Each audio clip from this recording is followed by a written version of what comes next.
What's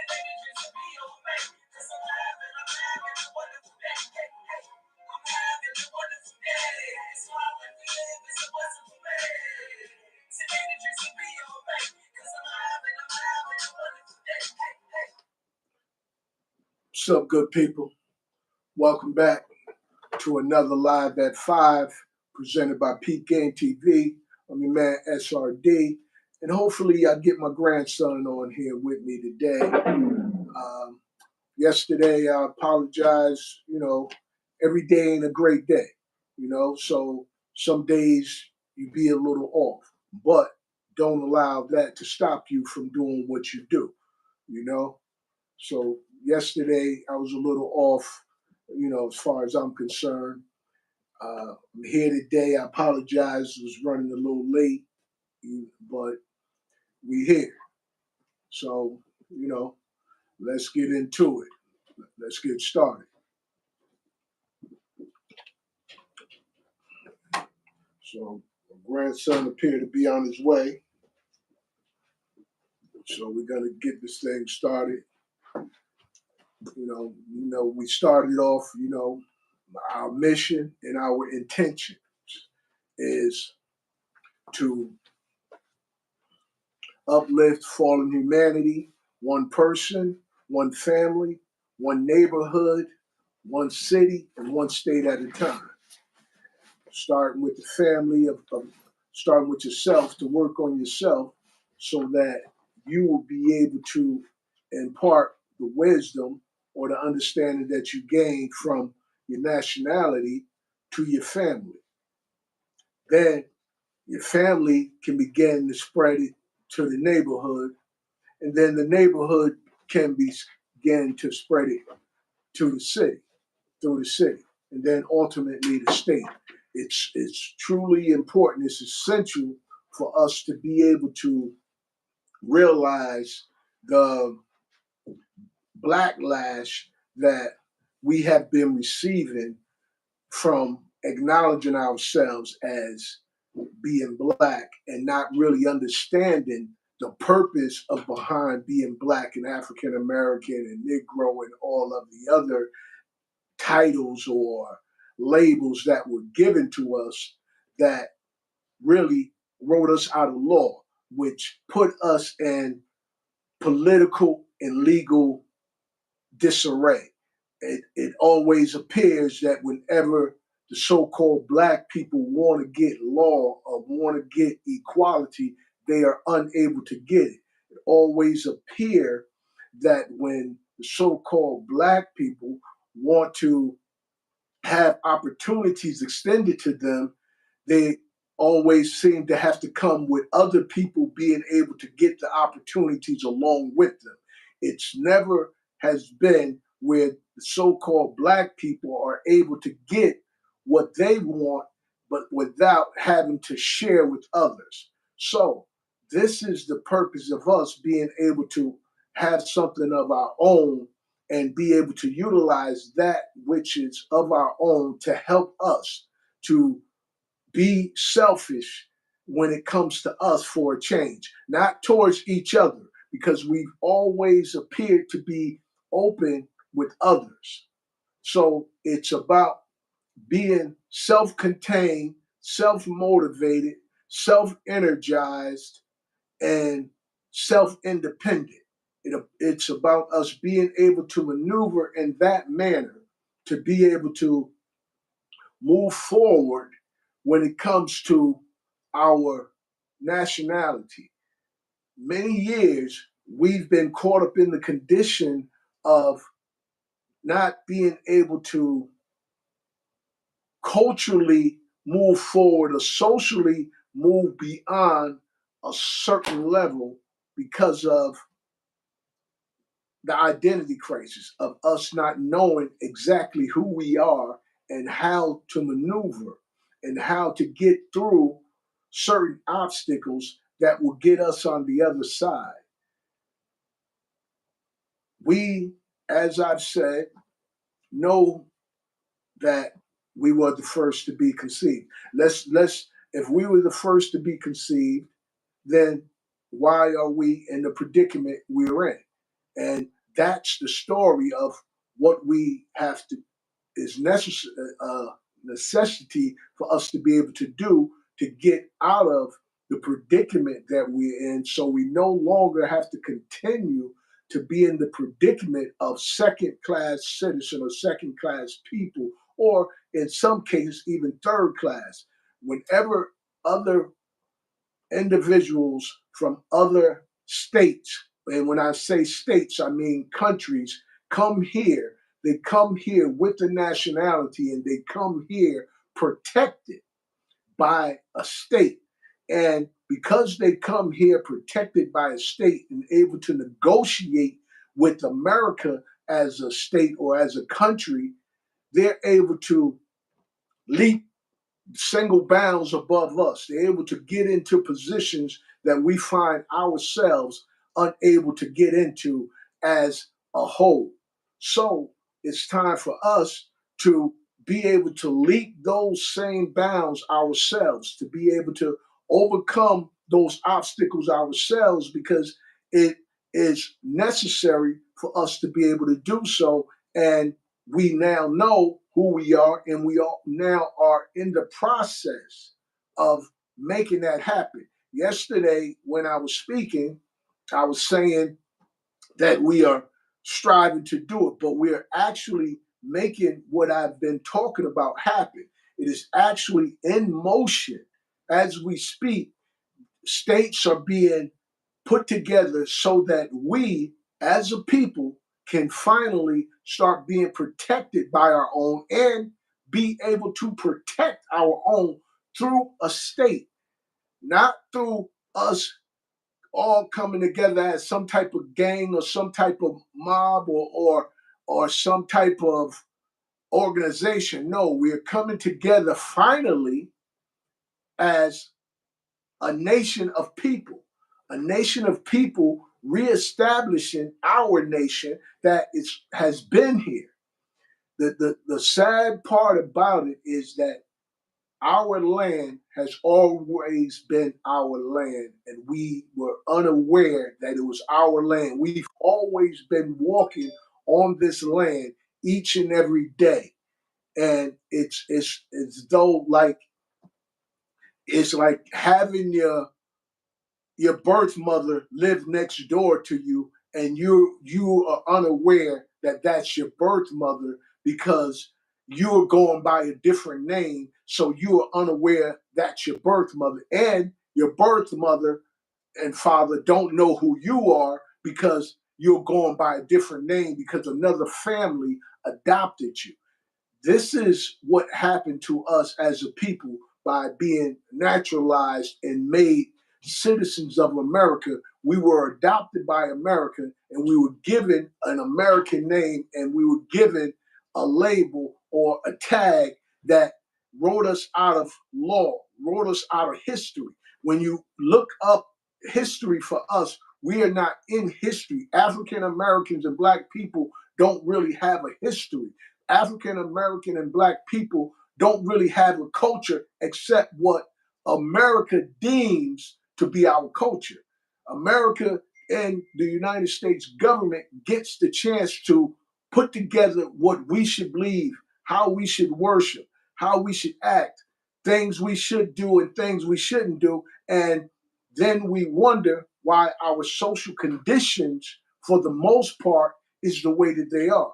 The reason why the young people are going astray and super violent and super angry because of what is happening, because they don't know who they are. They're in the streets just mimicking what they've seen on videos or what they've heard in songs, and what it's causing is disarray in our communities.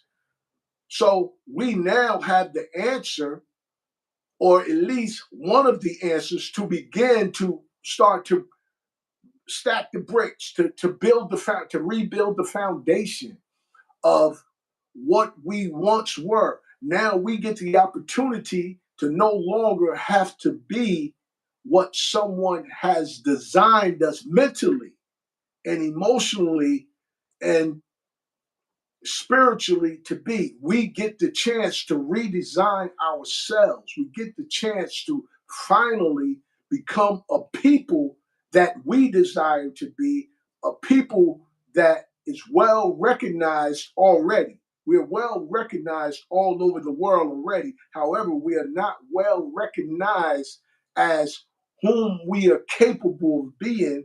And that's the travesty that we've been going through. And this is the reawakening of us as Moroccan Moors, reawakening and realizing that we're more than black, we're more than African American, we're more than what they've said we were and what they say we can be, what America says we can be, what the American government tries to stop us from being. Now we are more than that. We are Moroccan Moors. We finally had the opportunity to be who we are, truly who we are, and the opportunity to rewrite history in the manner where we get to tell our story and no longer allow someone else to tell our story and tell us who we are and how we should present ourselves. This way, we are able to get our children, our young people, to be able to present themselves in a upright manner, in a proper manner, where they get past the illusion or get past the self hate. How many of our children hate themselves because they don't know who they are and they hating each other and not realizing that the hate was formed by being miseducated. It was formed by being disillusioned of who they truly are. Knowing who we are and knowing how we should come together and being able to come together under one banner as Moroccan Moors is essential. Or Moorish people, we have an opportunity now to take advantage of what has kept us apart for decades. We have an opportunity now to come together as a people, finally, and not allow any oppositions, whether it be the American government, whether it be our religious beliefs, whether it be sororities or whatever it is, we have the ability now to move beyond those obstacles that have kept us apart in the past, but now come utilize our nationality as a national people to bring us together as one people, being able to utilize our nationality and be proud of who we are for a change. Sure, we've been proud to be black. However, being black didn't fix our issues as a whole. Our issue as a whole still remain issues that are similar. We still, as a people, are forced to abide by a system that does not protect us to the fullest. When we look at what a state should do, what a country should do, we're not getting what we are deserving of. We're not getting protected completely by the state that we look up to. You know, we are still at a disadvantage because many of us are still unaware of who we are, and many of us are still operating on the old principles of thinking that we are American and that America has our best interests. America nor the United States government has our best interests as Moroccan Moors, as black people, as people of color. They've never had our interests or our well-being at the top of the the list. They don't have we know this because we've seen it. We've seen it on a number of occasions. We see it each and every day that we step outside our homes, that each and every day we go to work and come back home to our families. There's still issues that some of them we are able to repair, but some of them are social issues or are political and legal issues that we're unable to repair because we have been lacking political power. Now that we are reestablishing our political power, now we are being able to put ourselves in a position as men and women, as equals to everybody else around the world. For centuries or for decades, we haven't been able to be equal with everyone around the world. And it's always appeared to be that we were less than. And those days are over for us. Those days are stopping. We now have the ability and we have the responsibility to make our government be the government of the land once again. Our Moroccan government be the government of this land of Morocco once again. This is our obligation, this is our duty, and this is our destiny as a people to be able to do so. We can no longer allow any other circumstances or any mishaps or any misunderstandings between each other to keep us apart from doing what we are now obligated and capable of doing, and that is reestablishing our government of being the law of the land. We finally are in a position to be able to do so without looking or feeling like we're not capable of doing something. Now we have all the law, legal law behind us to push what we are doing. We are not just doing something just because it sounds right or it sounds good. We're doing what our God given right is, and that's to govern ourselves and govern this land and ultimately govern this world. That's our duty. That's our responsibility as being the first people created on the earth and reestablishing our history. I can't say that enough. Reestablishing our history so that our young people will know who they are and they can read about our triumphs and victories rather than rather than our defeats and losses. This is where we at as a people today. We have evolved beyond black. Black is too small for us. African American is too small for us. Being a Negro or being a person of color is too small for us. We've evolved to being Moroccan Moors. We are more than anyone has ever even thought we are capable of being. We are basically the guiders. We are the parents. For far too long, we've been in a child position. We've been in a children position. We've been in the submission position for far too long. And now it's time for us to get the children in their submission position where they submit to us and follow our lead. We've been following the lead of the children and allowing the children to take care of the land and take care of the home. And that's why things are in a disarray. We can see now, based on the way the American government is falling apart, that they've lost it.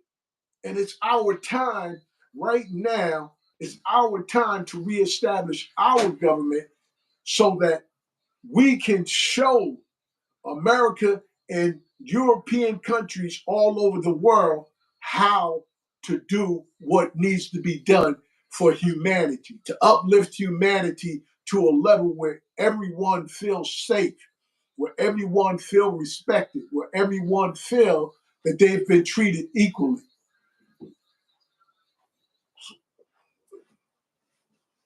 So what's up? I'm gonna get in there. Huh? Got about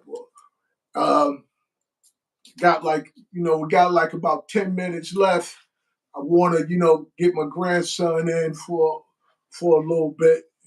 Yeah, the mic is over here.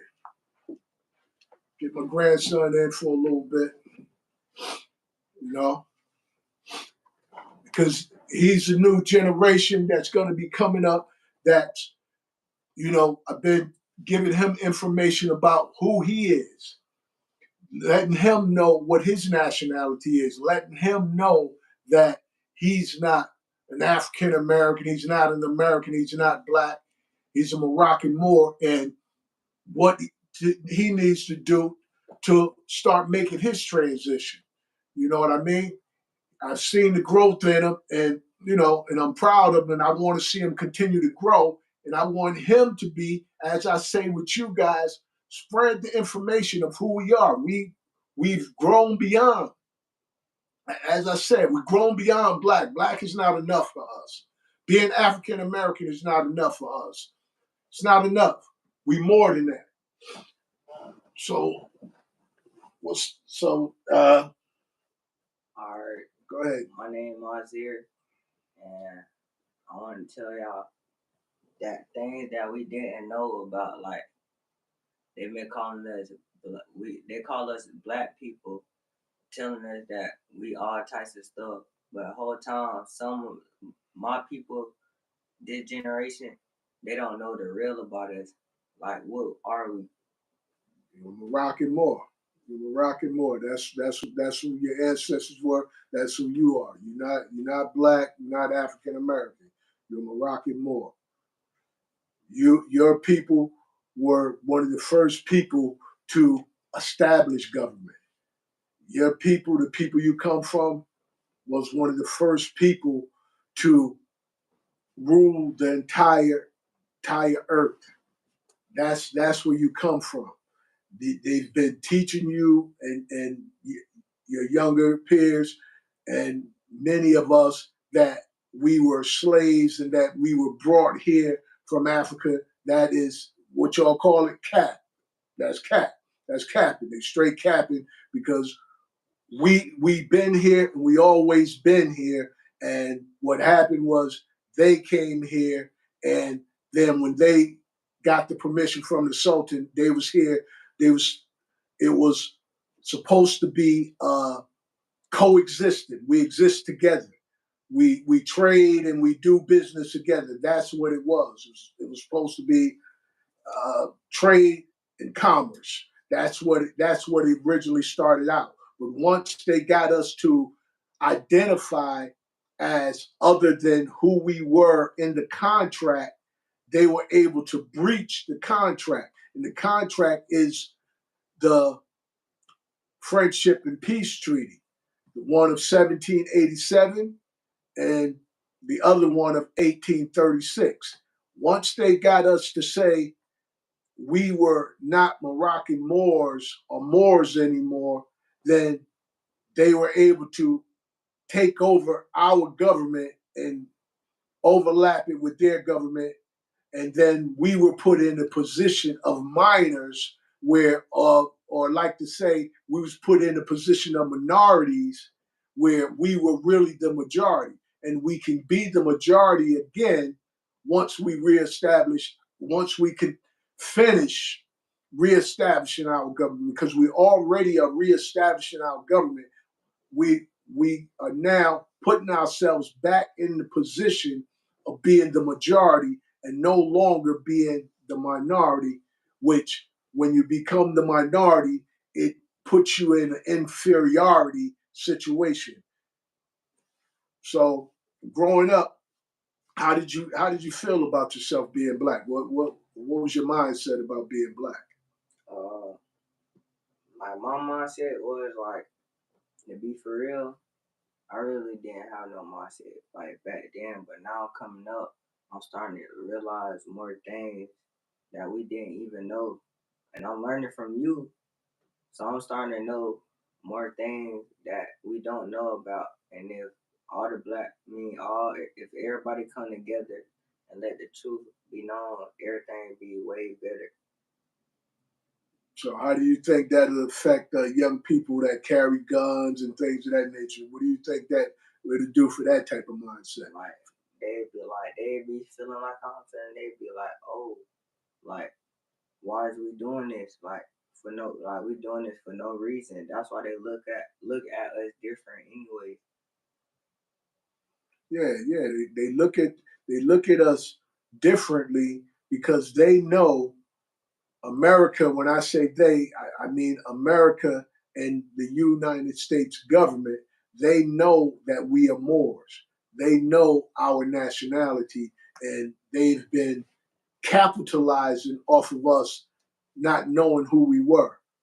And they've been keeping us out of law and out of political power by us not knowing.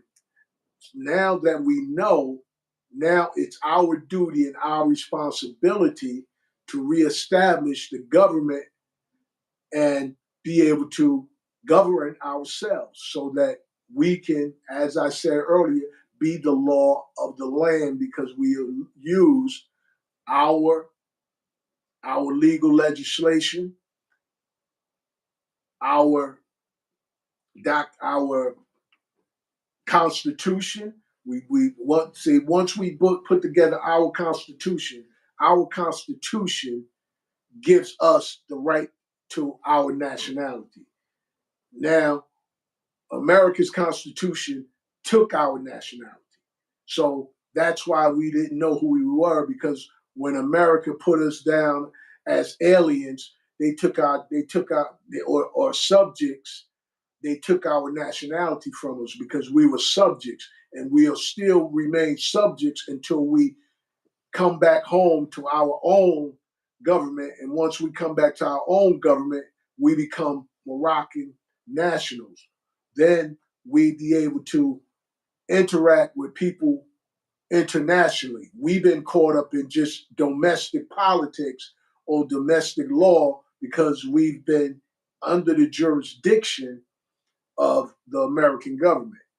And now that we have come to know the new information, well, not new information, this information has resurfaced because, like I said, we've known since 1888 Treaty of Madrid, that we were able, Section 15, that we were able to come back to being who we were once before. It is our duty to come back. And I'm going to read that to you guys. Maybe tomorrow, one day, I'm going to read that section to you guys so that you know that what I'm speaking about is documentation to back it up. I'm not just speaking about stuff that I heard. I'm speaking on information that there's documentation to back it up so that we know that when we're now reclaiming our true identity, we're reclaiming who we are, and we got a legal right to claim it. The reason that I be on being saying black and all of that, because it's not a legal identity and it has been disrupting our growth as a people. And if we continue to keep calling ourselves black and American, we're going to keep disrupting our ability to move beyond being that and moving into us being who we truly are as Moroccan Moors and as the top governing people of this land. Once we begin or start continuing, more people start to continue to understand that we reside in Morocco and America is in Morocco, then we will start to be able to fix some of the problems that we've been asking the so-called government to fix for years, and it never seemed like they had the time, or they never seemed like they could all come together to fix it. And we wonder why, but now we know why, because they had no intentions on fixing what was wrong with us, because we are the only ones that can fix what's wrong with us, and that is fixing what's wrong with us by self-government. We have ran out of time. I thank you all. You can go to the YouTube page, Peep Game TV. Check out that, and you can go to the Impact, and you can go to the TikTok. You can go to Facebook, Peep Game TV live at 5. Also, you can check out the Impact study sessions on YouTube. You put AMPAC study sessions, and you can check those out and get some information. And as I say, on many occasions, I love you like I love myself, and show love the way you want to receive love. Peace. We out.